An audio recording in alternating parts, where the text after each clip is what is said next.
saya harus cerita baru. Gus Nur, yaitu orang yang diributkan dan viral ketika zaman Jokowi, sekarang naik lagi video-video dia dan ramalan-ramalan dia tentang Gus Miftah. Jadi Gus dengan Gus. Gus Nur ini dipanggil Gus padahal bukan anak dari seorang kiai.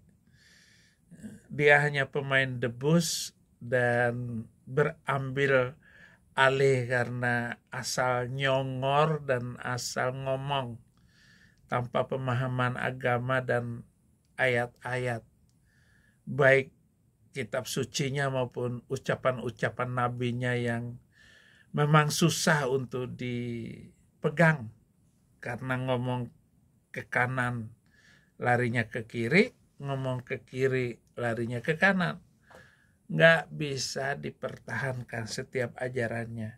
Ya, tapi apa boleh buat, mari kita ini yang sering dilupakan orang. Ntar. Mari. Bertamu. Oke, saya lanjut. Yang nomor 2, Miftah itu nggak seneng sama FPI. Ya, bahkan kemarin terakhir saya dikasih orang tuh katanya ceramah di Semarang tuh isinya full provokatif. Ya, jelekkan HTI, jelekkan FPI, jelekkan saya. Nah, tapi saya nggak tahu video, cuma dibocori aja. Oke. Miftah itu nggak seneng FPI, saya cinta FPI. Ya udah nggak nyambung. Yang ketiga, Miftah itu nggak seneng HTI, saya nggak pernah dirugikan HTI. Saya kenal semua dengan orang HTI. Dari bawah sampai atas kenal KB. Dan pagi, siang, sore, malam saya kumpul sama orang-orang HTI itu yang diomongkan apa? Hadis, ayat, syariat. Udah, nggak ngomong yang lain-lain. Nah, itu pembatas antara saya dengan Miftah itu. Bocah kentir, tak sebut bocah kentir sekarang ya. Makanya saya nggak pernah ngurus dakwah dia, nggak pernah ngurus hidup dia. Oke, saya lanjut. Yang nomor 2, Miftah. Oke. Itulah tadi yang ngomong ini Gus Nuril namanya. Itu pernah viral karena bahkan dia pernah masuk penjara. Tetapi Gus Miftah ini orang yang keblinger. Jadi baru saja dikasih jabatan, songongnya minta ampun. Seolah-olah dia hebat. Bahkan dia menghina saya. Nah, tinggal sekarang ini Babe Haikal, orang yang juga keblinger, dikasih jabatan oleh Prabowo, mungkin sebagai balas jasa karena dia selalu dekat dengan Prabowo. Dia dikasih jabatan untuk urusan label halal haram itu. Dan dia mulai ngomong sekarang, lu ngomong akan merusak NKRI. Sekali lagi lu ngomong, membuat pernyataan-pernyataan yang tidak berfaedah untuk disampaikan kepada khalayak ramai. Kalau mau berbicara NKRI, kamu nggak bisa untuk membuat aturan bahwa semua makanan harus dilabel halal. Semua produk makanan, produk elektronik, bahkan kulkas dikasih label halal haram. Betapa miris dan memalukannya itu Pak Presiden. Hanya ingin mendapatkan pemasukan dari negara, sementara orang yang menjadi maling uang negara ini tidak bisa diperbaiki oleh pejabat, oleh polisi, oleh badan pemberantas curian. Nggak bisa kan? Mestinya Indonesia dibebaskan dari pajak, diberikan makanan gratis anak SD sampai SMA. Mestinya.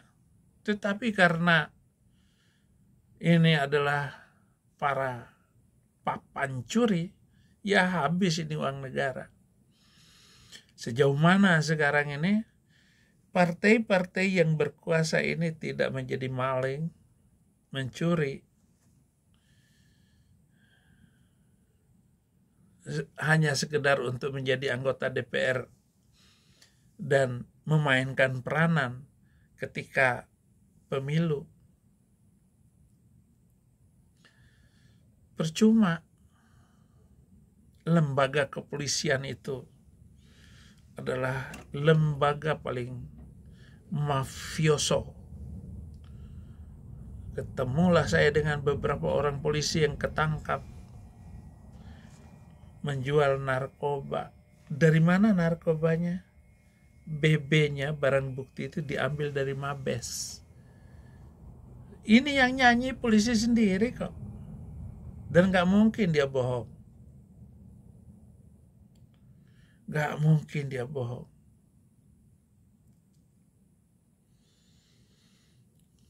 Jadi Gus Nur, terima kasih atas penjelasan Anda. Supaya Gus Miftah ini tidak besar kepala. Dan untuk mengundang Gus Miftah setelah dia diangkat Prabowo lalu kemarin mengundurkan diri. Asik juga loh. Makanya jangan terlalu berbohong, angkuh. Karena baru diangkat jadi pejabat negara. Baru diangkat langsung memutuskan untuk mengundurkan diri. Mestinya itu Pak Permadi yang diutus, atau minimal orang Kristen lah, untuk menjadi, agar membela toleransi dan damai. Jadi datang ke kiai-kiai itu. Permadi itu yang pantas. Atau Ade Armando, itu yang saya usulkan untuk mengganti Gus Miftah. Jangan ngutus orang Arab. Nggak pantas orang Arab diutus. Karena jarang mereka itu hidup jujur dan memimpin secara jujur. Dalam hal ini, pantas nggak orang Arab untuk diutus menjadi jembatan, membangun toleransi dan damai, menurunkan radikalisme di Indonesia? Rasanya nggak bisa, saudara-saudara.